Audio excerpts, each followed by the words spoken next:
In 51 BC, a Roman soldier stationed in Egypt accidentally killed a cat. We don't know his name. We don't know exactly how it happened.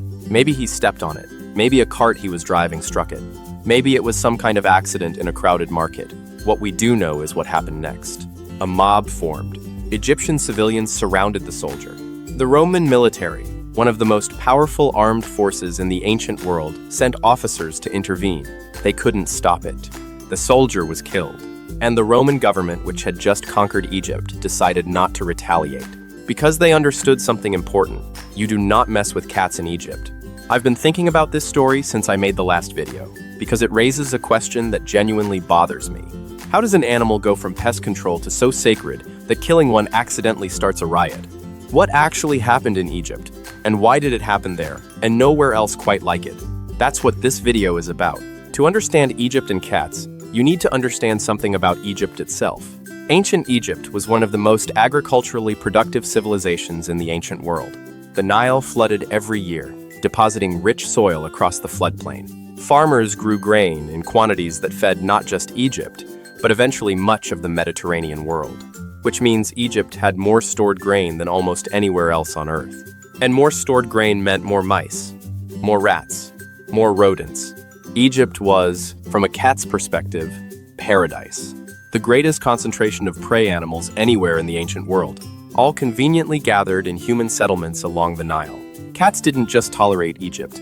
They thrived there in a way they hadn't anywhere else. And Egyptians noticed. Here's where it gets interesting. Egyptians were extraordinarily practical people. They worshipped animals not out of sentimentality, but out of observation. They noticed what animals could do, what powers they seemed to possess, and they built theology around it. Crocodiles controlled the river. Ibises predicted the flood. Falcons could see for miles. And cats? Cats killed snakes. This is the part that most people don't know. Yes, cats killed mice and rats. But in Egypt, the more important thing cats did was kill cobras. Egyptian cobras, the same species Cleopatra would later famously use, were a constant presence in grain stores, homes, and fields. They killed livestock. They killed children. Cats hunted them. A cat killing a cobra was not just pest control. To an ancient Egyptian, watching a small animal fearlessly attack one of the most dangerous creatures in the known world, and win that looked like something divine. The goddess Bastet started as a lioness deity, fierce, protective, associated with the pharaoh's power in battle. Over centuries, as domestic cats became more present in Egyptian homes, Bastet's image softened from lioness to cat.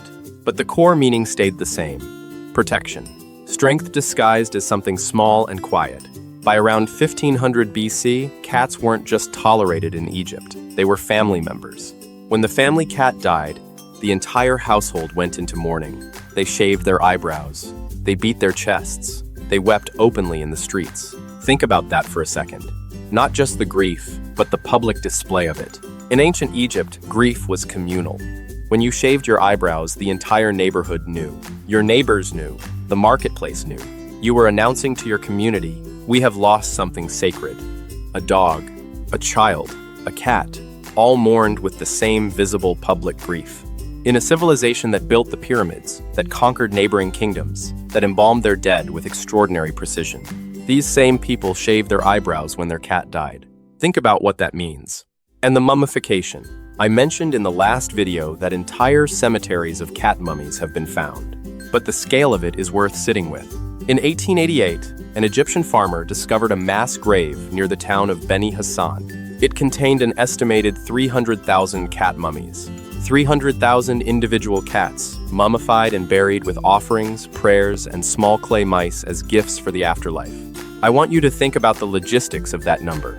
Each cat wrapped individually, each given offerings, each buried with intention. Across centuries of Egyptian history, this was not a one-time event, it was an ongoing practice. Temples employed people specifically to breed, raise, and mummify cats for religious offerings. There were cat priests, people whose entire job was cats. Nobody forced Egyptians to do this. This was genuine devotion at industrial scale. Here's the part I personally find most remarkable. Cats never fully domesticated. As I showed in the last video, they're still genetically almost identical to their wild ancestors. They cannot be commanded. They cannot be trained the way dogs can. They come and go as they please.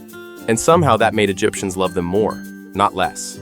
A dog obeys you, a cat chooses you, and in a civilization that built temples to power that understood better than almost anyone what it meant for something to withhold its favor, a creature that chose to be near you felt like a gift. I think that's what happened in Egypt. Cats didn't become sacred because Egyptians decided to worship them. Cats became sacred because Egyptians were paying very close attention, and what they saw, they correctly understood as something unusual. An animal that was useful, that was independent, that protected your home, your grain, your children. That could kill a cobra. That could sit in your lap on its own terms. And when it chose to, it purred. Now, back to the Roman soldier. The Roman Empire formally absorbed Egypt in 30 BC, after the death of Cleopatra. And the Romans, to their credit, tried to respect Egyptian religious customs. They had a policy of tolerating local religions, rather than suppressing them. But Roman soldiers were young men, far from home, in a foreign culture, following rules they didn't always understand. The incident in 51 BC was actually recorded by the Greek historian Diodorus Siculus, who was in Egypt at the time. A Roman, possibly a soldier or charioteer, killed a cat. Whether accidentally or not, the sources aren't entirely clear. What is clear is that an Egyptian crowd gathered immediately. Roman officers arrived and attempted to reason with the crowd, explaining it was an accident. The crowd didn't care. The Roman government under Ptolemy XII, who was desperate to maintain his alliance with Rome, also tried to intervene. He sent officials to plead with the crowd. The soldier was still killed. Diodorus noted that the Romans present were terrified, not of the individual Egyptians, but of the scale of the reaction, the speed with which it spread, the complete refusal to accept any explanation or apology. To Romans, it was baffling. To Egyptians, it wasn't complicated at all. You don't kill a cat. That's not a law. That's not a rule. That's the kind of thing you simply know. Here's what I keep coming back to. Cats are still with us. After Egypt fell, after Rome fell, after every civilization that revered them fell, cats kept going into medieval Europe, onto sailing ships, into the Americas, into every corner of the planet. And today, cats are the most photographed animals in human history. We build websites for them. We make them internet celebrities. We buy automated litter boxes. Egyptians shaved their eyebrows. We post videos. The form changes. The devotion doesn't. What Egyptians understood, and what I think we've rediscovered without realizing it, is that there's something particular about an animal that doesn't need you. That stays anyway, that occasionally, on its own schedule, decides you're worth its attention. My cat is sitting on my desk as I'm writing this. She hasn't looked at me once in the last hour, but she's here, on her terms, same as always. Same as it's been for 3,500 years. Next week on How Pets Happened, the moment humans decided they could improve on nature, and created something the world had never seen before. That story is next video.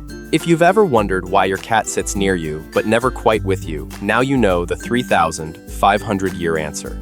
Subscribe. New story every week. See you next time.